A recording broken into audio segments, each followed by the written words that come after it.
Ecco, saluto tutti, io sono Laura Dossi dell'Istituto IEIT del CNR, Istituto di Elettronica, Ingegneria dell'Informazione e Telecomunicazioni. E tocca a me oggi fare questo saluto istituzionale perché il nostro direttore Paolo Ravazzani è sbucato nel mio ufficio poco fa e mi ha detto guarda non ce la faccio. Questo è un appuntamento, il giovedì IEIT, appuntamento che è partito quasi 2 anni fa, all'inizio della pandemia. Sono degli incontri telematici che direi che hanno avuto molto successo perché troviamo sempre degli oratori autorevoli su delle tematiche interessanti. Vorrei ricordare a tutti che questo evento è registrato. L'incontro sarà tenuto in inglese perché questa volta abbiamo degli stranieri e anche degli studenti stranieri e passo la parola a Stefania che introduce il nostro speaker di oggi che è Marco di Renzo e parlerà delle superfici intelligenti riconfigurabili. Grazie mille a tutti. Grazie Laura, and good afternoon to everybody. I'm very pleased to introduce to you Marco Di Renzo, Professor Di Renzo from the University of Paris-Saclay. He's Marco doesn't need an introduction for whom, like me, he's working on wireless communication. He's a research director at CNRS, Central Supelec, and his research activity has been recognized for many years internationally with many awards and recognition for his work on spatial modulation and MIMO systems. And more recently, he has been a reference point, let's say, international recognized for his work on the reconfigurable intelligent surfaces, which will be also the topic of today's talk. Of course, of utmost importance, as this could be one of the wireless technologies that will enable, are expected to enable the next generation 6G. And what else to say? He's also editor-in-chief of the IEEE communication letters. I say it with a bit of pride, as a couple of people from this institution are in the editorial board. So thank you very much for having accepted this invitation, and I'll let you start with your speech. Okay, so thank you very much, Stefania. So very nice to see you. Very nice to see all of you. I mean, and very happy. I mean, to have received this invitation. I mean, and to join this series of seminars. So I can see many good friends. I mean, in the list of people who are attending this presentation today. So thank you very much for that. So I guess I will try to share my screen and to get the presentation started. So okay, so I will be talking about these reconfigurable intelligent surfaces, which have been, presenting. I'm giving quite a few presentations. I mean, in the recent time, and I prepared more or less 1 hour presentation, which is split in a couple of slots. One is more generic, let's say, to give you an idea of what the surfaces are, what you can do, I mean, with them. And then the second half will be slightly more technical. I will try to discuss the interplay between communications and I mean, electromagnetics. Even though, I mean, I have to emphasize that I'm not really an expert, I mean, electromagnetics and physics, but I'm actually studying and try to understand a little bit how to connect these two words, I mean, together. So if you have questions, I mean, please feel free to add them in the chat, and then, I mean, I will try to answer either on the flight or I mean, at the end. Okay. Okay, so let me try to get started. Let me give you just, I mean, a couple of slides of introduction on where I mean we are and where actually I'm actually working at the moment. So I'm part of a laboratory, which is a sort of department, I mean, in other countries, and is equivalent to a department in other countries. We have 3 different subgroups. One of them is actually communications. And we're actually pretty active in communication. So we have a center of excellence where also communications is an important part, I mean, of the research activities. And we have now a very new campus, which is in the south part of Paris. I mean, it's not really downtown, but it's not far that far either. So I want to say that if you are really interested in getting much more information on on this topic, so actually next week I will be giving a course in Central Supélec. It's a course that is organized within the master, I mean, in advanced telecommunication systems that we have at Central Supélec. And it will be basically focused on RIS, but also holographic surfaces and holographic MIMO. And I will cover the all the aspects basically. And also, I mean, if you are really interested in wireless at all, as all, I mean. In a couple of weeks, we will be organizing also a school, quite comprehensive on everything on wireless. I mean, not only wireless, it's actually communications in general. It's completely free. You can attend on site or online, and this actually is the list of speakers. As you can see, there are actually many people also from Italy, and you can see here Vittorio from Bologna, and we are actually collaborating together, and many other colleagues. I mean, so we will cover things on machine learning and semantics communications, Li-Fi, HOP, quantum communications, and massive MIMO with Luca, and energy efficiency with Alessio, and then we have Slim, Christos on Isaac, integrated sensing and communications, and Giovanni will be talking about UAVs, for example. So, I mean, if you are happy, if you are, I mean, interested in joining, just feel free to have a look at the website and to get in touch, I mean, with me. Okay. So the technical presentation, as I said, two parts. Part number one ends more or less here. Some open research issues, and I will give you a general introduction to the topic for those of you who are not familiar. I will not be focusing much on the performance of RIS, but I will just show you a few slides to convey some messages. And the second part is going to be a little bit more technical, even though I will try not to go that deep. I mean, but I will, yeah. But actually, I will try to look into the synergy, if you want, between and communications. Okay, so that's essentially the idea. So let's get started with the general idea here of this smart wireless environment. So this is a typical indoor environment. Just I mean as an example. So. We have an access point, we have a few users that actually want to connect to the internet through this access point. And this is an application to Wi-Fi, for example. So we know that even though this scenario looks pretty simple, because these users here, for example, are in line of sight, but we know that the propagation can be quite difficult throughout the environment. So we can have multiple reflections. And if we don't control this reflection somehow, or if we don't do anything at the transmitter and at the receiver, so through advanced decoding mechanisms or through advanced beamforming, massive MIMO, etc., we may get a little bit in trouble because we receive not that much power because of this destructive interference. Another issue that usually we may have in this complex environment is that there are some locations which are difficult to reach. Okay, for example, there is a blocking object between the base station here and the user. If we are transmitting at very high frequency, it may also be difficult to penetrate through windows because, I mean, there is a lot of attenuation, for example. And there are other situations of this kind. One idea that has been emerging over the last couple of years is not to somehow make the receiver or the transmitter more complex through advanced multi-antenna technology, for example, or advanced signal processing algorithms, but rather to work and to play with the environment itself. So the basic idea is to deploy in this environment some metamaterial structures.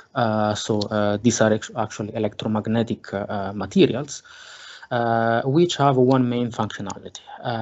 This metamaterials allows us to change the characteristics of the electromagnetic waves when the waves impinge upon them. If we take the simple example with the three multipath, the three paths that actually reached this destination here, now we may be able to change the direction of irradiation of each path, or basically change the phase. And the objective is that these three paths are now aligned in phase, and therefore we can get much better power. Another application might be to ensure security, for example, or to reduce the interference somewhere. In that case, we want to sum this path in a destructive way. The principle is similar, and we can also use this engineer the surfaces to this end. Okay, that's in very simple terms. I mean, with an example, what it is. Another application, which is maybe often mentioned, I mean, if you look at different presentations in this field, is the possibility of creating a virtual path thanks to these surfaces. So in principle, I mean, the reflection from this surface here could never go towards this direction without a metamaterial, but with the use of a metamaterial, we can do that. And then we will see how basically this is possible in the following slides. So these are more or less two kind of examples that justify the introduction of metamaterials. So from a very philosophical point of view, rather than now working at the transmitter or at the receiver, what we do, we try to work with the environment. So we don't optimize anymore only the endpoints of the communication system. Okay, and so the environment becomes an optimization variable. That's what the programmable virus environment means in simple terms. So the technology to make this possible has many names. I mean, one of them is RIS or RIS to make my pronunciation easier, which stands for Reconfigurable Intelligent Surface. So the reason why we call like that is for the following reasons. It's a surface, so it's not a volumetric material, but it's really one of the dimension, the thickness is much smaller compared to lambda, to the wavelength. And this is done for multiple reasons. For example, to make the implementation simpler, to reduce the losses, etc. Intelligent here is a word that we use in wireless, but in the field of metamaterials, people use the word engineered, which simply means that are surfaces that we really build based on some criteria that we will see. And reconfigurable means that once they are, we can change their response after they are built. On the other end, if they are only engineered, we cannot change their response after they are deployed. Okay. In metamaterials, they are called engineered surfaces if they are not reconfigurable, or dynamic engineered surfaces if they are reconfigurable. So, what we can do with these surfaces? As I said, many things. I showed you this example here of reflection. Controlled reflection. You can also do refraction, so you can let the signals go through, for example, a window, and we will see that. You can try to minimize the scattering to reduce the electromagnetic exposure to radiation, or to reduce the interference. Or you can do near field focusing, or you can try to serve multiple users with the same surface. Okay, and there are other possible applications or uses. So how they look like? So conceptually, we have this a surface. So as I said, the thickness here is much smaller than lambda. On the other end, this size here and this size here is much larger than lambda. So as I said, there are two main components here.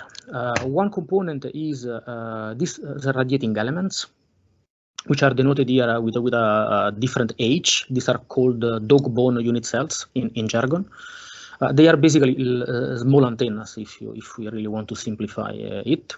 And the presence of these tiny antennas, which can be also different in size and in shape, give the word intelligent or engineered. But then, to make it reconfigurable, usually we deploy on the surface some electronic circuits. In this case, diodes, for example, pin diodes. Okay. And so the idea is that by carefully optimizing the shape, the size of the unit cells, and the setting to different states all the diodes that are distributed throughout the surface, we can for a given incident wave, we can get a desired reflected wave and a desired refracted or transmitted wave. Okay. So the well-known example is the case of a surface that is reflecting. Okay, so reflecting means that you can think of this surface now. On the backside, you have a ground plane that does not let the signal go through, so you only have reflections. The basic idea, the fundamental idea is that given an incident wave here in green, we want to steer the wave, so the entire power, towards a direction of interest, where, for example, the mobile terminal is. But we also want to do another things, kill basically the normal reflection that we would have without having unit cells throughout the surface and diodes throughout the surface. And also, we don't want to have any parasitic reflections towards other directions. It looks simple in practice. It's very difficult, simple in theory, but it's pretty difficult in practice. As I will try to give you more details about that with some examples. So what makes these surfaces different with respect to other technologies that we have been using in wireless for a long time? And then I will give you more information in the following slides. But there are three main features, which in any case people now are discussing a little bit that. But fundamentally, I mean, the original definition of RIS is that we don't really want to have a power amplifiers. So power amplifier means that we do not increase the amount of power that is re-radiated with respect to the power that impinges upon the surface. We don't want to do digital signal processing on top of the surface, on the surface. So everything is done at the electromagnetic level. So this changes a little bit our way of thinking, at least the way of thinking of wireless people with a DSP background, because we cannot take the signals, go down to baseband and then do whatever we want. So there are some physical constraints of what we can do. And also we don't have actually radio frequency chains. So this is good and bad, as we will see basically in a while, because this can be considered as positive features to simplify the deployment, to make the deployment of these surfaces easier, but they also introduce fundamental challenges in utilizing these surfaces. And I will try to highlight these pros and cons in the following slides. Okay. Now, today I'm going to talk primarily only about the use of these surfaces as a relay type node, which is surfaces that reflect the signals or refract the signals. Okay, but these are not the only applications of these surfaces. So I'm just in a few seconds, I just want to highlight that people have been studying these surfaces also as a technology to be integrated into transceivers. So basically they are part of the transceiver. Okay, and for those of you who are a little bit familiar with the concept of spatial modulation or media-based modulation or index modulation, I mean, this is an effective way, or even, I mean, holographic antenna, holographic MIMO, this is an effective way in order to have many radiating elements and to use that in a smart way. So imagine, for example, in this simple example, that you have a feeder that illuminates a surface, and imagine that you have multiple tunable elements, okay, like in the previous figure, and then you can you have n diodes, and you can set the states of these diodes as you want. Basically, you could encode many bits in the 2 to the power of n states of these diodes. Okay, and this gives you a huge amount of bits that can be transmitted. Okay. People are also trying to use these metamaterials to develop reconfigurable tags for ambient backscatter communications. Okay, so these are all applications. They are not the only ones, but these are those for which you can find quite a few papers, I mean, at the moment.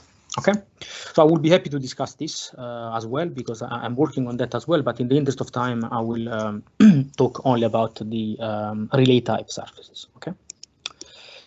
Now, as I said, there are three features that somehow characterize these surfaces, but you know, there is no free lunch. So these three features add some fundamental challenges in utilizing these surfaces. Let's discuss them. So first of all, From the communication point of view, these surfaces bring us kind of novelty or rethinking of the conventional information theoretic model that we use.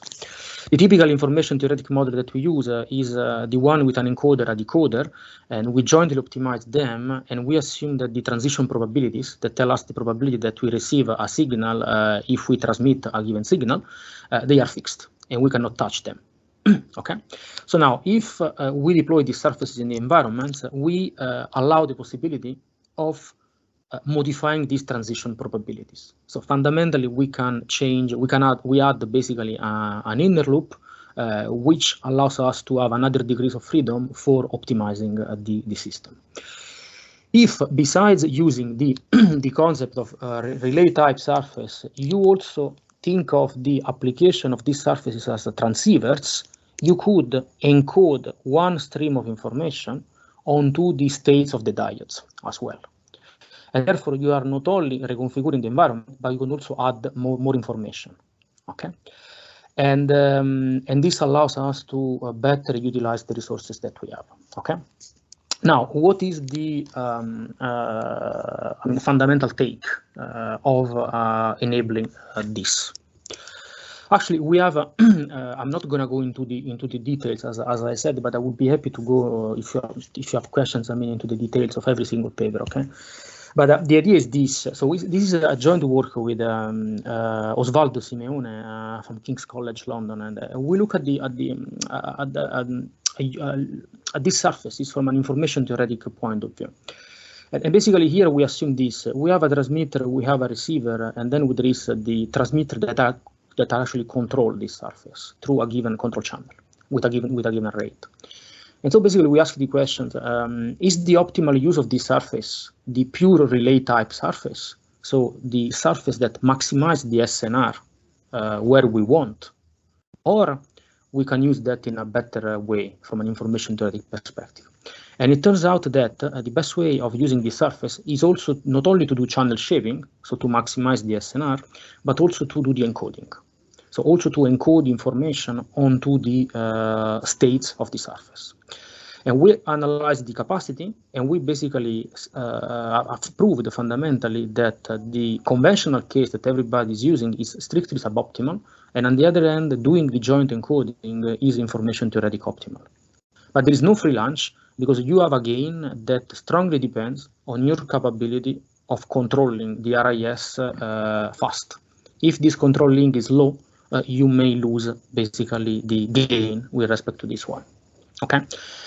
So you have possibilities, but then from a technological point of view, there are some challenges. But we now understood, for example, this. Okay. Now, what are the pros and cons from the signal processing and optimization point of view of deploying an RIS with the characteristics that I mentioned in the environment? Okay, let's start from the typical scenarios that we have now without RIS. So the typical system is a transmitter receiver plus, let's say, this is, I call it surface, is a wall, no? That fundamentally scatters the signals when you transmit. And or it can be a relay, for example, that may process the signal and to reach the receiver. Now, if this is a surface, if it's a pure wall, you cannot control the waves. It's completely passive, but you cannot actually control the waves. And this is a problem because you cannot control the multipath, as we saw. If it's a relay, you can do many things. You can amplify the signal, you can regenerate the signal, and you can also have multiple RF chains, multiple antennas that helps you combat the interference, for example. So this is not trivial. So this is really a major plus of these relays. But this surface per se is not actually controllable. Now, if you add an RIS, what are the pros and cons? So you can control the waves, but it's not trivial at all from an optimization point of view, because there are many elements. You have constraints on the design of these elements, and the optimization problem is non-convex in general. So it's not trivial at all. And since you don't have power amplifiers, no digital signal processing, and raw radio frequency chains, we have a major problem. To optimize this theta, we need to know the channel G and the channel H. Otherwise, we cannot optimize it in the best possible way. But how to estimate G and H if we cannot do any signal processing at the RIS? So we need to introduce some smart techniques to do so, which are different from what we are used to do in wireless, because we assume to have all that. Okay. So once again, pros and cons. Okay. And what are the implications of this? The implication of this are many. I will give you just an example from the point of view of the CSI. Okay. Here I just show you an example that in general the rate, so the amount of bits that you can transmit, of course depends on your SINR, but it also depends on the overhead that you, through this prelog factor, the overhead that you need to estimate the CSI. So here we compare a few cases, which I will briefly describe to you. Just let me tell you this, that the instantaneous CSI is the case most studied in the literature, where it is assumed that you optimize the RIS and the transmitter by perfectly knowing the channel state information. This 2-time scale CSI is a case where you assume, in order to take into account that you cannot do channel estimation, that you estimate, that you optimize the RIS only based on statistical channel state information. And you optimize the base station with instantaneous channel state information. So now, what it happens here? This is the sum rate, and this is the number of RIS elements. Now, look at the red curve. This is what you get if you can use an RIS without taking into account the overhead for channel estimation. So this epsilon is equal to 1. Okay, so you can really see a very good gain, which increases with the number of RIS elements. Now, if you add this epsilon CSI, you don't get the red curve, but you get the green curve. And you see that there is a huge drop of the rate because of the channel estimation overhead, which is a problem. If you use this 2-time scale design that now many people are working on, you get the blue line, which is somehow in between. Okay. So we need to take into account that having passive surfaces, or surfaces that do not allow you to do signal processing, has some consequences, and we need to take this into account when we optimize the system. Okay. The third point that I would like to tackle is that this is more maybe the topic. I would say I'm dedicating most of my time to this topic. At least in the recent couple of years, try to a little bit bridge the gap between what is a conventional, approach on analyzing and optimizing these surfaces, which is a pure information theoretic approach, and other techniques. So now, what is the problem with the information theoretic approach? Is that we don't take into account the physical and electromagnetic characteristics of these surfaces. Usually the models are very, very simple. Of course, there is a lot of flexibility by using this approach. For those of you who are expert in electromagnetics, we could depart from first principles and try to write down Maxwell equations, and then try to solve these Maxwell equations. So, it's challenging to do that. If then we need to utilize these models to optimize an entire network. Okay, so we need somehow to find a bridge, between these approaches, and many of us are now investigating what we call the circuit theory theoretic approach to the modeling, of communication systems. I have to say that none of these techniques truly, it's the best one, but I would say that maybe trying to merge them together and to work on this and the interface is really what we really need. Okay, so actually I'm working a little bit on anything on this field now. I've already showed you an example on information theory. So just to give you an idea that with a student, we actually departed from really Maxwell equations and from scattering theory. We modeled the surface through an impedance sheet, and we managed to compute under some assumptions that are those of physical optics, the scattered electric field from the surface. So now the formulas are not that nice, okay, but we managed at least to get some insights for example, on the distribution of the electric field as a function of the distance. So the scaling law as a function of the distance from the reflector.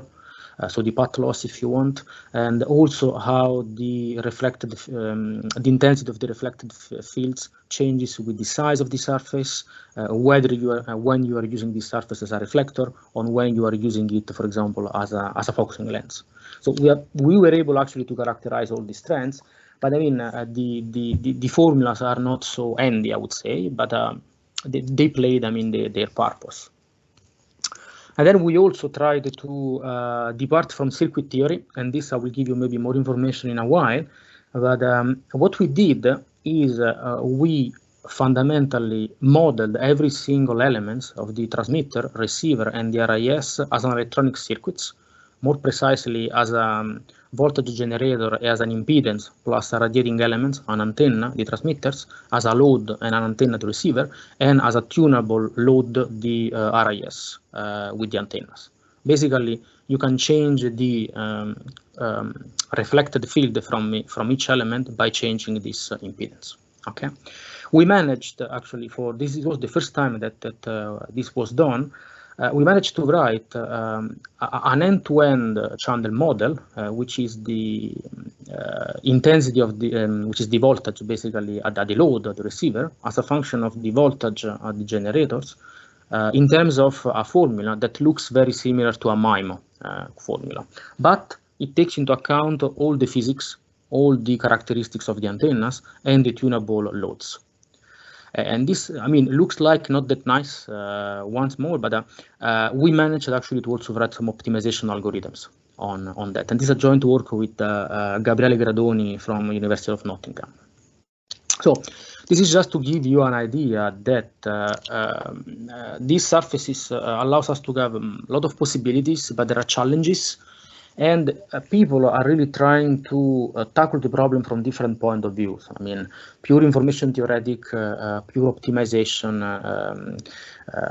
channel estimation, or protocol design that takes into account the channel estimation overhead, electromagnetics, circuit theory, and combining all of them together. Okay, so it's very, very multidisciplinary, and there are now many collaborations also with people with metamaterials, and I will tell you towards the end. Okay, so this is really to give you an idea of the problems, and I would like to emphasize, because I don't really, I never like, I mean, to oversell this technology, because there are some opportunities, but there are many challenges, I mean, to make it work in practice. Sorry, Marco. Yeah. I think that there are questions from the audience. There are questions. There is a question, yes. Yes. Let me. Sorry, I cannot see the. Yeah, I'm not sure if I can see the question. I think it's. Oh, yeah, now I can see it. Sorry. Questions. Hello, Professor. Yes. Can you hear me? Okay. Yeah. The problem is that the chat is not available. Actually, yeah. I don't have access to the chat, but I wanted to ask a question about your previous slide, because as far as I know, every surfaces that can act like an antenna or anything else has a scattering matrix. And when we have a scattering matrix, we can calculate, for example, ABCD matrix to relate the voltage and current thing. Yes. You know, I mean, this thing that you are trying to introduce in that previous slide, from my point of view, already existed. So what's the new thing? Yeah, absolutely. Yeah. So what you say is absolutely correct. So it's essentially the approach that actually we take. Now, we didn't use the ABCD matrix or the scattering matrix. We used the equivalent representations through impedances, and there are formulas that allows us to move from one representation through another. So we found that this impedance is quite interesting because it was directly connected to the implementation. So what is actually now the novelty of this model with respect to the same models that are used for conventional antennas? Okay, the difference is one. Basically, the models that there are many, I mean, papers, okay, in many years ago, about that. So the difference is this: all these papers are related to the link, which is a transmitter and receiver. So there is only this direct link. They don't consider the RIS as a relay type surface. Okay, so this is the same problem for those who are familiar with the relays. For example, at the very early days of relays, I did my postdoc on that. You know, everybody was trying to study what we call end-to-end channel. So the channel that goes from the transmitter to the relay, and then from the relay to the destination. And therefore, there were many computations to prove what was the statistical characterization of this channel. And many people proved that it was, for example, the geometric mean, arithmetic mean of the two links. What we did, it's something similar, but with these formalisms of impedances.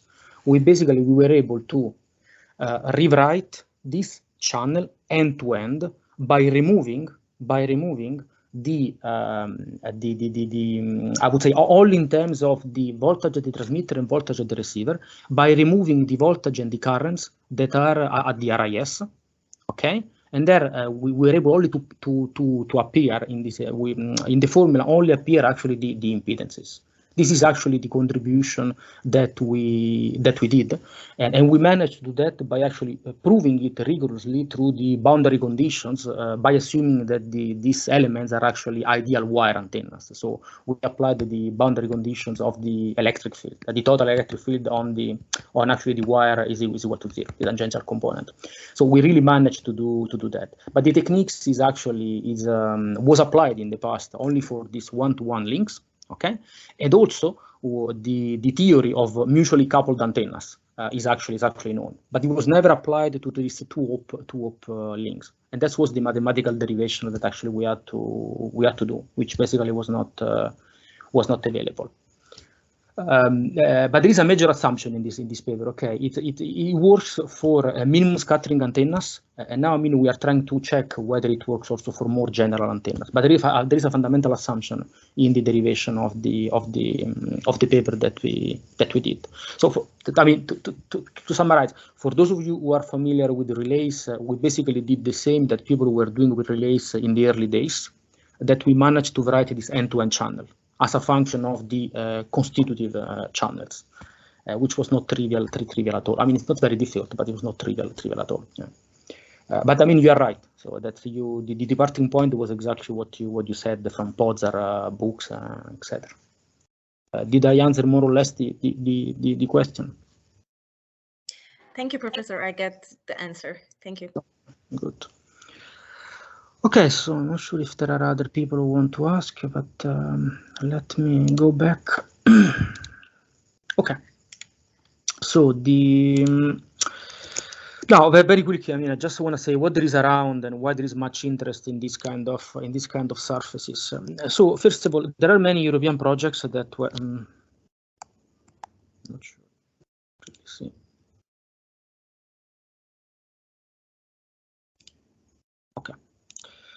Okay, hopefully you can see it. Okay, so actually there are many projects, I mean, on this topic. So it's I mean, I would not say that it's a new topic, because I mean there are so many initiatives, activities now, and so many groups working on that.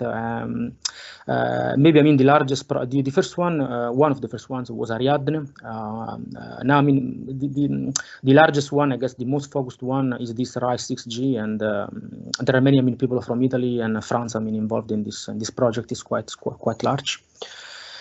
And now, one of the things that I want to tell you is that there is a lot of interest from industries, from industrial partners, very quickly. So we were asked by the ETSI to establish industry specification group, and that started in September, at the end of September, and now we are actually working on that. The main objective is to write a few reports that clarify basically this technology, the channel models, the deployment scenarios, the use cases, and so on and so forth. So there is a lot of activities in these days, and this will run for 2 years.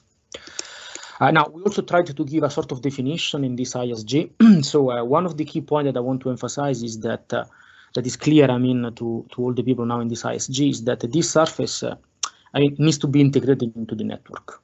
And in order to be integrated into the network, it needs to be paired with some intelligence, through basically a controller that allows us to receive the commands, the signals from the environment, and then to reconfigure the environment. So that's very important, and there are many companies that are really trying to figure out how to deploy this to make this possible. I would say, okay, I'm more working into the physical part of these surfaces, to be honest. One of the things that we also attempted to do, which is never trivial, and of course, I mean, is subject to, you know, to comments. It's what is the difference between this RIS and other technologies? Okay. So now I discussed also already, you know, what a surface is, what an engineered surface is. But I mean, with respect to a repeater, we see differences, especially in terms of, you know, not amplifying the signals, even though now there are some initiatives on these passive repeaters that are also under discussion in the standardization. With relays, here we really mean regenerative relays. And of course, I mean, the point is that no digital signal processing.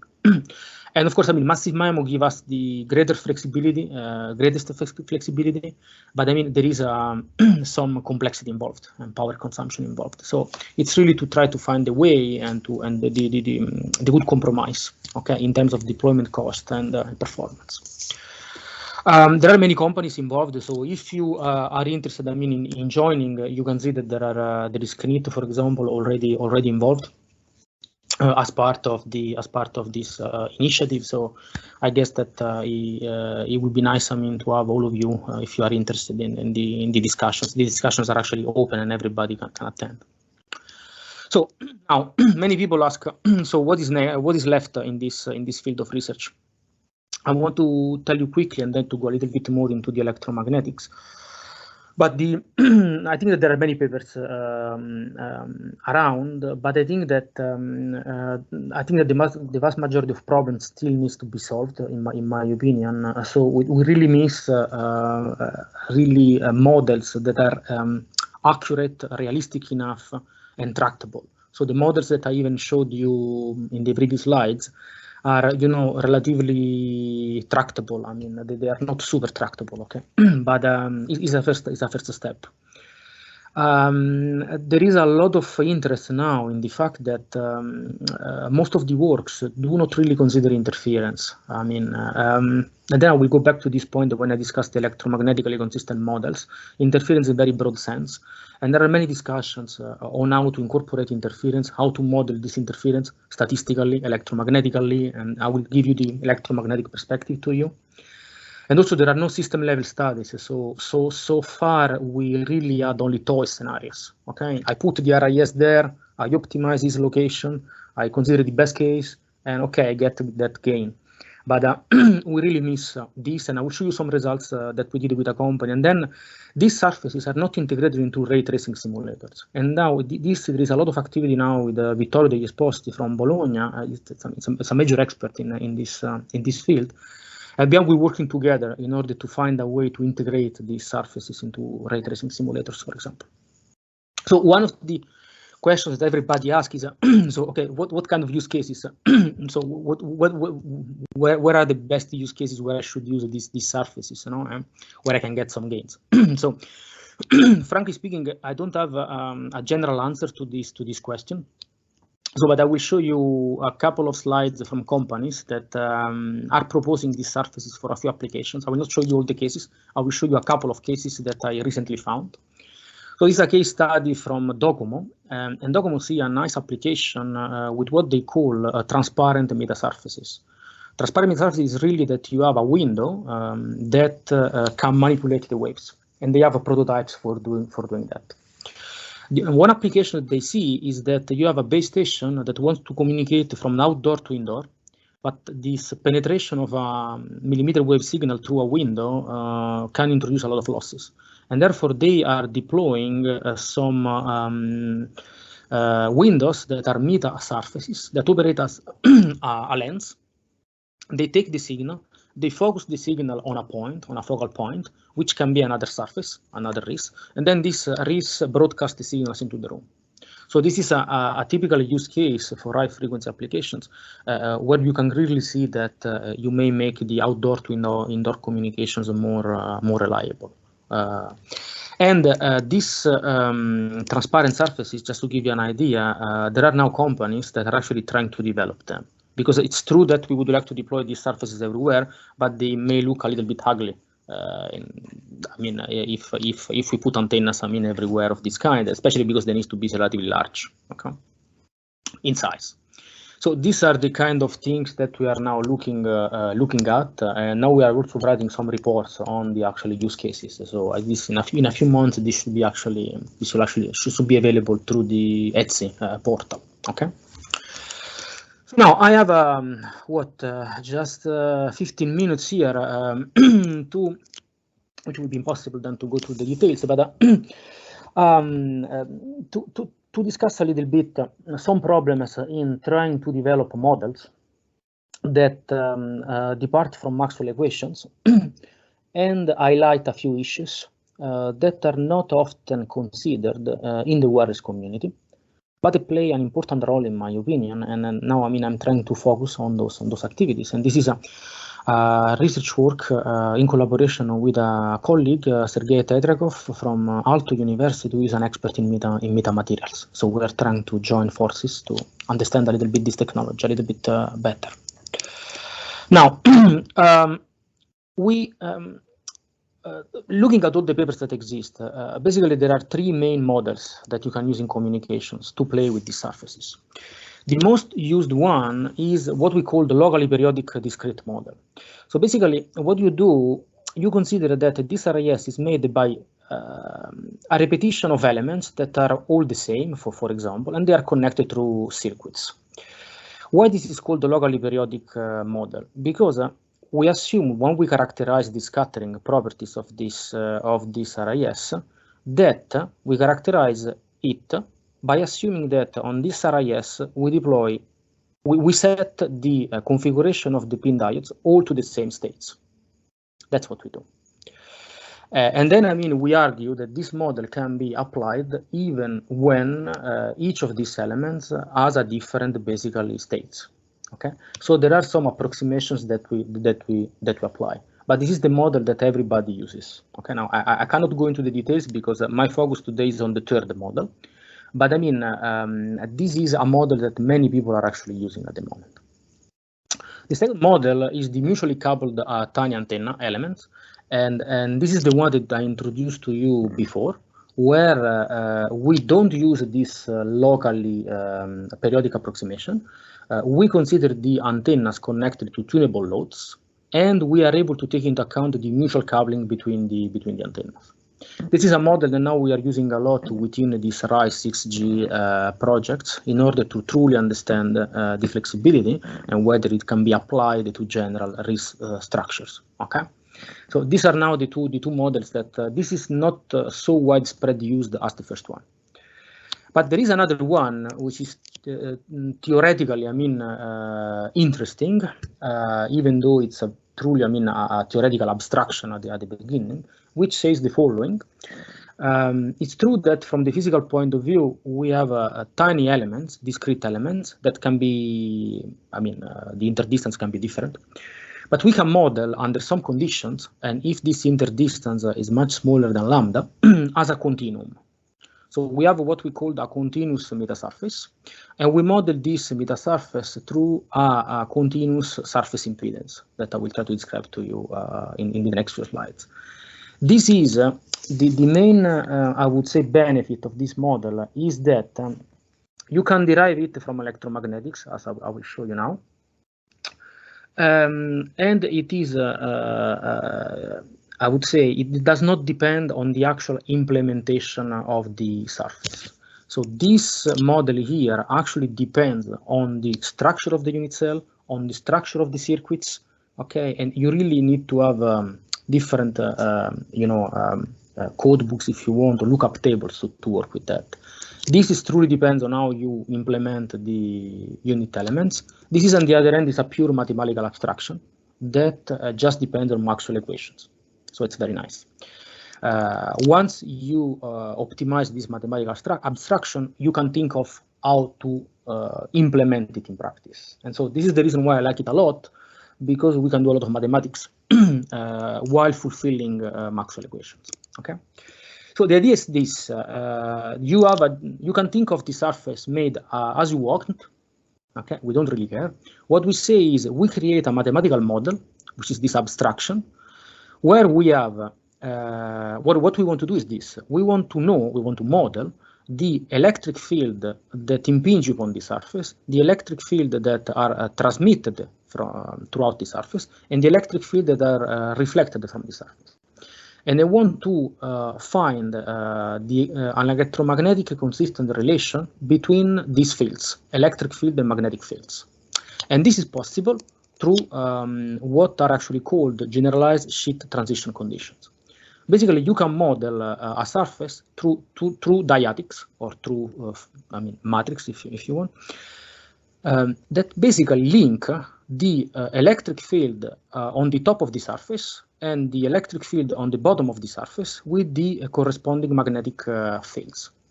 And if you know Z and Y, then you know exactly what the surface is all about. And this can be rigorously proved from Maxwell equations. So if we consider the simple case of a surface that does not introduce, does not change the polarization of the waves, and therefore we can translate the problem into a scalar problem, then the surface can be modeled through one function, which we call the surface impedance, which is a function which depends that is different from each point of the surface, okay? And physically, it links the field that the total field that impinges on the surface, okay, and the corresponding magnetic field.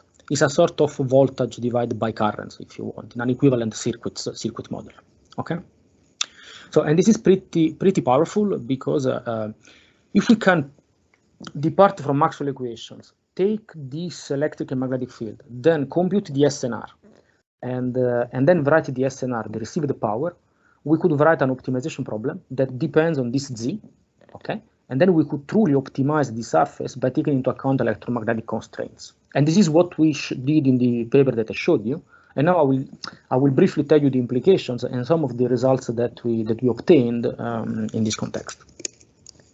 So quickly, just to tell you what really is important, as I already mentioned, is that rigorously you can derive these formulas under some assumptions, but you know what the assumptions are, and then you can actually compute the scattered power directly as a function of this surface, which depends on the fields. Okay, that's the main principle. So now, in order to show you the novelty of this paper and the message that we wanted to convey, I want to briefly introduce to you the working principle of this surface from the point of view of geometrical optics. So basically, geometrical optics tell us that we can model waves through rays. And when basically a ray travels through a straight line, when it intercepts a boundary, basically an RIS, a surface, an object, it bends, and it bends towards some given directions according to some laws that now we will see. So in our case, we assume that here we have an RIS, which is characterized through a surface impedance. For simplicity, we assume that the problem is it only depends on Y, it doesn't depend on X, just for simplicity, okay, of mathematical writing. So now we know that if we want to get a signal from direction theta, if we want to steer it towards the direction Rx, the direction theta, where Rx is, we need to phase modulate the signal pointwise. So each point here, we need to introduce a phase modulation. And if we introduce this phase modulation, which is not optimal, but it can be proved that it's suboptimal and agrees with geometrical optics, you actually get the signals towards here. Okay, now I'm not going to give you the mathematical proof, but the mathematical proof follows from the Fermat principle. Basically, the Fermat principle tells us that the lights or the electromagnetic waves, they to reach, if they depart from Tx and they need to reach Rx, they take the path that takes the least time to go through these 2 points. And so if you minimize the time, you actually get this formula, which is nothing else that the generalization of the reflection, the Snell reflection law. Okay, so you can see that if you introduce this phi here and you compute the derivative, you actually get the signals towards the theta. Okay, so now what is the principle of that? Let's have a look at this gamma, which is the reflection coefficient, which is linked to the z, which I've already introduced to you. I'm not going to give you the proof, but what is the message that I wanted to convey, assuming that this is true, is that gamma and z are periodic functions. Okay, as you can see here, there is an exponential sign, etc. Now, what is the period? The period in this example is this one, which is lambda divided by the difference between the sine of the angle of incidence and the sine of the angle of reflection. So what are the consequences of this periodicity in the function that you need to realize? The consequences are important, but are overlooked by the vast majority of papers in wireless communications. And we can visualize them in this way. Basically, the consequences are determined by what is called the Floquet theorem. Floquet theorem tells us that if you have a periodic structure and if you illuminate it with a plane wave, you are gonna get multiple reflections, okay, towards different directions. Okay, and this can be written mathematically under some cases. You get the reflections where you want, which is the black lines, the bold black lines here, but you also get some other scattering irradiated components. Now, but the relation between the periods and lambda plays a fundamental role. So let me stress what is the difference between a RIS and a normal surface. A normal surface is a surface that is there is no phase gradient, there is no phase variation. Okay, so theta I is equal to theta R in this case, so the period is infinity. In this case, you only get the good reflection, the specular reflection. With an RIS, you can bend the lights, you can get the reflections where you want, but you need to accept these multiple radiated modes. And the intensity of this radiated mode depends on the relation between the period and lambda. So if the period is much greater than lambda, what does it mean? For example, assume that theta is equal to 0. This is basically true when you have a small radiation angles, so close to 0, for example. It means that you can get a very good beam and just not many irradiated modes, not unwanted irradiated modes. But if you want to bend the lights significantly, you get in trouble because you have a few irradiated modes, but strong. And this is not good because they steal power from the good direction and they create interference.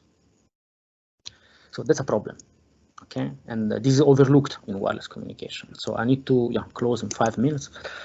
But I mean, we studied a lot this with Vittorio degli Esposti and with Sergei Tetragov, and I mean, you can find the we discussed that in the paper that I mentioned before in detail, where we proved all that. But and then we characterize it with some simulations, thanks to Vittorio, and this is an example, for example, of a surface where you can clearly see that you illuminate it through here, and then you get a nice beam plus 2 reflected beams. Now, these 2 beams do not pose problems to your receiver, but they are interfering with the transmitter, and they may be interfering with other devices. So if you put this in a network, you are creating interference towards other directions, and also you are reducing the amount of power towards here. So we need to be careful when we design this RIS. So now I need to stop, but I want to show you a few figures here because just to give you an idea of what we did. We departed truly from Maxwell equations, and we consider an electric field that is basically a plane wave. It's expolarized, but okay, that's not important. But we actually consider an incident electric field. We computed the magnetic field from Maxwell equations. Then we considered here the physical optical approximations, if you want. So we wrote the reflected field as the product of the incident field multiplied by a reflection coefficient, which in any case depends on z. Okay, and then we compute the magnetic field through Maxwell equations. Okay, so quickly we proved an important thing, that in order for these equations to be true, and in order for Z or gamma to be electromagnetic consistent solutions, we proved that the Helmholtz equations needs to be fulfilled for the electric field, which implies that Z cannot assume any value, but it needs to fulfill these constraints here. Okay, so this is something that we didn't find previously, I mean, in the literature, and allows us to make sure that we find a solution that is consistent with Maxwell equations and with the assumptions under which the model can be applied. Okay. So, but what are the actual implications? We did the following. We computed a few functions. This is the surface power efficiency, which for those of you who are familiar in electromagnetics is the Poynting vector on the surface. It's basically the difference between the amount of power that is irradiated and the amount of power that illuminates the surface. If there are no losses and the surface is ideal, this should be equal to 0. Okay. And then we characterized the power received on any points, on any observation points, as a function of the surface impedance through the actual Poynting vector at a given observation point. Now, we did that. We said, okay, now we have all the criteria, we have the formulas, we have the objective functions. Let's try to write some optimization problems, and let's see what we get. We wrote this optimization problem. We said, let's minimize. Let's minimize the difference between the incident power and the reflected power, because we want to have a unit efficiency in the surface. Okay, and then we said we do that, and so we want to compute the theoretically ideal impedance that allows us to have unitary efficiency, under the assumption that the solution needs to be electromagnetic consistent, and we found the solution. And then we said, okay, but we don't impose any constraints on the re-radiated modes. So there might be some spurious harmonics, okay? And then we added another constraint, and we said, we want to maximize the power where we want, but without having reflected beams in directions that we don't want to have, okay? And we solve also this optimization problem. Then we noticed something important, which was already published, but we were able to highlight that this solution may lead to an impedance with a real part that is negative. This implies that you should amplify your signal, and nobody wants to do that, amplify locally the signals, because it's difficult to implement and in terms of building the surface. Therefore, we said, okay, let's now write another optimization problem that is, let's try to say we want to get now a new surface impedance that give us a received power that is as much closer to the received power that we could get with the optimal Z with a negative resistance, with a negative real part, but with a real part that is 0. Okay, and then we added these constraints on the irradiated modes. We solved these problems and we found something interesting, which now I'm going to show you quickly. You will find the 3 lines, blue, green, and pink. The first one is the geometric optics. The second one is the theoretical optimum without constraints on the real part of the impedance. And the third one is the real part equal to 0. So this is an example where we take, we take a wave that comes from 0 degrees and we want to steer it towards 30 degrees. This is the solution of the optimization problem. And we can see here that we do have the beam where we want, towards 30 degrees. But we have also tiny, irradiated modes, but they are not that significant, okay? In fact, I told you in one of the previous slides that the tilt angle is pretty small. So they exist, but they are not strongly excited. So we are fine, more or less. But okay, we try to kill it as well, okay, with nullification at 0, and we managed to do that. We changed a little bit the solution, but it's not dramatic, okay? But what is going to happen if you want to steer towards 75 degrees? Here, the things are completely different. First of all, we see that the global solution indeed gives us a real part that is positive and negative, that we don't want to have. And then we have a strong, reflections towards 0 and a strong reflections towards other directions, okay? We solved the problem by killing these irradiated modes, and we managed to find the good profile of the impedance to get that. Now we are trying to see whether we can implement this profile with some collaborators. We are trying to see whether we can do some electromagnetic simulations and try to find a physical structure for this surface. We don't know if it exists, but mathematically speaking, that's the best that you can do under our assumption without having these irradiated modes. Okay, this was pretty interesting, but there needs to be okay. That's now. It's not important. I need to stop. But I want to say that we also, I would say, noticed one thing. Now we also studied it very theoretically. Now the true ideal configuration will give you no irradiated modes. But it's very difficult to design a metamaterial and an impedance without any imperfections. Basically, our optimization algorithms gave us, because it doesn't converge exactly to 0, but very close to it, to give us some imperfections. But these tiny imperfections give us this part here of the signal. So we need to be careful when we design these surfaces, if you want, at least from a theoretical point of view. So now, what I would like to say, building these models takes a little bit of work. It's possible. Now we are trying to use them. We don't manage them completely at the moment, but we are trying to make an effort. But what I want to say is that we know this is a nice work that we have been working on with Vincenzo Galdi from University of Sannio in Benevento, who is an expert in metamaterials, and Gabriele Gradoni from Nottingham University in the UK. We truly noticed that in many cases there is a disconnection between what you really get from the mathematical model and what you really get from full wave simulations. So now we are writing a paper where we're trying to explain these things, why there is this mismatch, and try to if you want, inform the people in wireless that we need to be careful in using the models.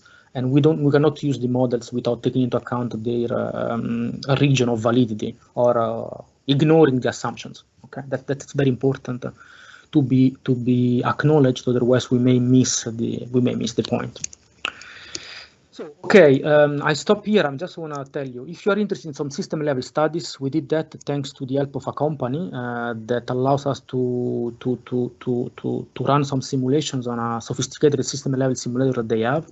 We did the simulation by using some true data. In a city in China, in Hangzhou, and we managed basically to find out through these system level simulations that, for example, you can significantly increase the coverage of an actual 5G deployment in Hangzhou. Now, without RIS at 28 gigahertz, you may have, 50% of users in coverage. You may reach 95 with a few RIS deployed. With 5 RIS deployed of more or less 1 square meter at 28 gigahertz, you can get up to 80% more or less of coverage. But of course, this is only based on simulations with some simple models.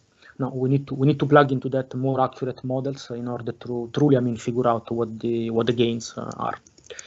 So I stop here. I guess that I'm 10 minutes late, so I'm sorry for that. But I would like to thank you again for the kindly inviting me. To give this talk. It's a great pleasure. To see all of you. And of course, if you have questions, I would be very happy to answer, your comments and suggestions and questions. So thank you very much. Thank you very much. It was very detailed, but you were very helpful in explaining very well and clarifying all this unbelievable work, let's say. So I see that also, we already have a question from Giuseppe Virone. Please, Giuseppe. Good evening, everybody. Thanks for the presentation. Again, it was very interesting. I have one general message, and it is that many things that have been shown probably are already in electromagnetics books. So probably the effort of the researchers is already to connect the new, let's say, the new research on IRS and the communication to the old school electromagnetics. Probably there are a lot of things still that should be connected, and actually, let's say,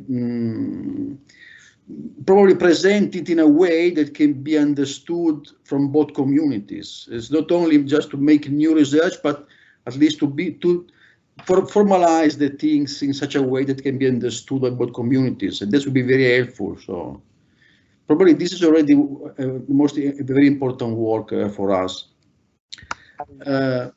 In terms of your method, the question that I have is, you presented the method where you put a continuous impedance surface. But my question is, when you do the optimization problem, do you actually need to discretize the surface, the impedance surface, or put some polynomial approximation with coefficients, or how do you manage that? Yeah, I mean, that's a very good point. So first of all, I agree, I mean, with the remark. This is the first remark. So this is essential, I mean, the effort that we are trying to do. So to connect basically these two communities. That unfortunately, I mean, for some reasons, they didn't talk too much. So I've been meeting now Vincenzo Galdi, I have to tell you, for more than 1 year, every single week, and he's an expert, I mean, in metamaterials, and I learned a lot, and we are really learning a lot on how to use these models, clarifying these models, but also try to answer some questions that, frankly speaking, we asked to our colleagues in metamaterials. And we realized that, for example, that some answers were not so clear neither to them. For example, what is the difference between a metamaterial, a metasurface, and a reflector array? Fundamentally, why should I have a metasurface with an interdistance less than λ/2? Can we prove it rigorously that I get any gain?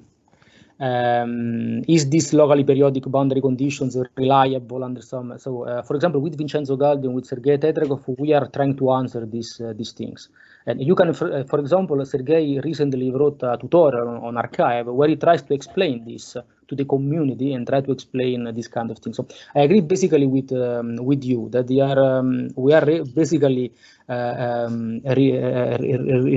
restudying, if you want, all things that is known, but it has never been applied somehow, I mean, in some context. But for us, from the communication point of view, I can tell you, if you add me an electromagnetic constraint that maybe is trivial, no, to be identified from an antenna person, I have to tell you that if I put it in my optimization routines, for me it's a nightmare, because we are never done that. And so for us, understanding the physical meaning of that constraint and then developing new algorithms, it's something not trivial to have to say. So I totally agree with you, and this is essentially the effort that we are trying to make. I have to say that the antenna commuting was very helpful, because I was invited many times, and they are helping me a lot to understand. Not only me, but many other people who are trying to bridge this gap. So your comment is truly, it's what I always say. So now, going on the other end to the technical question, when we write the optimization problem, I agree with you, we have two problems. We need to discretize the amplitude. I mean, we should discretize the amplitude, or in any case, we need to discretize the space as well, okay? By the way, this discretization, this sampling, spatial sampling, and this quantization in amplitude is the main things that now we are studying with Vincenzo Galdi. The paper is not out yet because it takes a little bit of time, but your comment is definitely to the point. So now, what I did in the algorithm that we ran, we discretized space very tiny, so we cannot go to 0, okay? But we consider λ/32. Which is considered to be quite a lot, because in general, I mean, metasurfaces are λ/4, λ/8, but then I mean, it starts getting a little bit complicated, no? Also to design this structure. In terms of amplitude, we don't actually make any assumptions, which for us is a limitation, in the sense that we solve the problem in a continuous way, okay? So what are here basically the problems?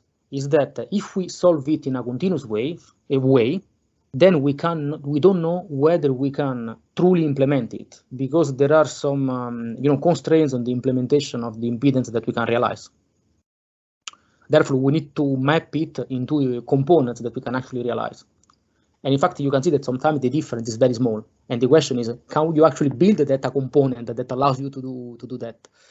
So in our solution that we have, which is suboptimal at the moment, now we are developing better algorithms. We did not consider we didn't put any constraints on the feasible set of the impedance. Okay. But now we will try to do that. For example, we say that we can build impedances with a given tolerance, okay, within a given range, and then we will try to solve this optimization problem, even though we don't know exactly how to do it at the moment. Regarding, on the other hand, the other model, the first one, which is locally periodic boundary conditions, there are many research works on the vast majority of research works assume that you have a continuous variation of the reflection coefficient. But there are many works that assume a quantization of the reflection coefficient. So, for example, you can have binary unit cells, so 2-state unit cells, 4-state unit cells, 8-state unit cells. For example, there is a nice paper now published by T.J. Cui from Southeastern University. Is 3-bit reconfigurable unit cell is published in Transactional Antennas and Propagations. I mean, recently you will find the preprint, I mean, on arXiv. And so we are actually doing that, but there are consequences on the capability of controlling the irradiation pattern, because quantizing in amplitude may produce some unwanted irradiations. That's what we are studying. There are a couple of papers written by some colleagues from Institut Langevin, who founded a company that's called the Greener Wave, and they have a paper that they show, for example, that for binary unit cells, if you compute the far field irradiation pattern, you may have the lobe that I showed you in my simulations. You may have your intended lobe plus the lobe in the symmetric direction. That's actually what you can you can have. So what you say is studying the impact of discretization, spatial sampling, if you want, and the quantization in amplitude. It's a top problem that we are developing with Vincenzo Galdi in this in progress paper, and is doing a lot of simulations with this team to help us understanding that. So it's a good problem. I can tell you that there is an impact, and they are interlinked. You can play with that. You can play with it. I cannot give you too much details because we are writing the paper, but they are actually interlinked. The two are actually interlinked, and this is what we will try to show in the paper. Yeah. Thank you very much. Thank you very much. Thanks. Thank you. Thank you. Any other question? Maybe I have a quick one, less technical, let's say. What do you think are the applications for which you expect this technology can really change the story in the road to 6G, let's say? This I don't know. Yeah, that's a very good point. That's a very good point. I have to say, this is. I think that we miss this. To be honest, so if you ask me, that what basically you are saying. So what is the application that without the RIS we will not be able to have? What really we need basically the RIS to make it work. At the moment, I mean, is not basically completely clear. We can clearly see that by using the RIS, we can have significant gains in many situations. There are many applications, also I mean, for applications in the near field. So if we can actually have some near field focusing, if the surfaces are very large, we can create multiple modes even in line of sight. I mean. You are actually an expert in localization, so there are many, I mean, people who are trying to use these surfaces for I mean, the localization, integrating localization and sensing. I've seen now recently, I mean, a lot of research interest in using these surfaces for sensing. So you actually deploy actually these surfaces with the capability of detecting, for example, the electromagnetic waves, the presence of electromagnetic waves, and then I mean try to somehow exploit this functionality to ease the deployment of the surfaces. One concept that some colleagues from companies, NEC in Germany, are actually recently published is this concept that they call the Internet of Surfaces. So the division that there is in this paper is going to be presented at Infocom this year. The vision in that paper is that if we really want to make this a winning story, the surfaces should be easily deployable without much control over it. And therefore, they proposed this vision of surfaces where you have communication and sensing at the same time. Through the sensing part, you can detect where your intended transmitter and receiver are, and then the surface can configure itself. If you can do that, I think that you can truly, enable the application of the several applications of these surfaces. I like a lot this transparent surfaces, I have to say. I think that if this technology will become more mature, because honestly, I don't think that they are super reconfigurable at the moment, I would say. I think that this could enable a lot of applications, especially, I mean, communications outdoor to indoor, indoor, for example, when you need to go through glasses. So this could be pretty interesting. But now the killer application where that you need the surfaces, I can't tell. Even though now there are many cases that we saw that they can actually work. Then there is always, I mean, this point. There are many people who see the possibility of using these surfaces for reducing a lot for enhancing a lot the energy efficiency. Yes. Also to reduce this is now a lot, but also, I mean, I see a lot of, I have to say, we are discussing a lot within RIS 6G now. So there are some telecom operators there, and they see the surfaces as a possibility of also using the waves smarter from the point of view of reducing the electromagnetic radiation. So you can actually not produce new waves, but you can reuse the electromagnetic waves, and you can create areas with low electromagnetic radiation.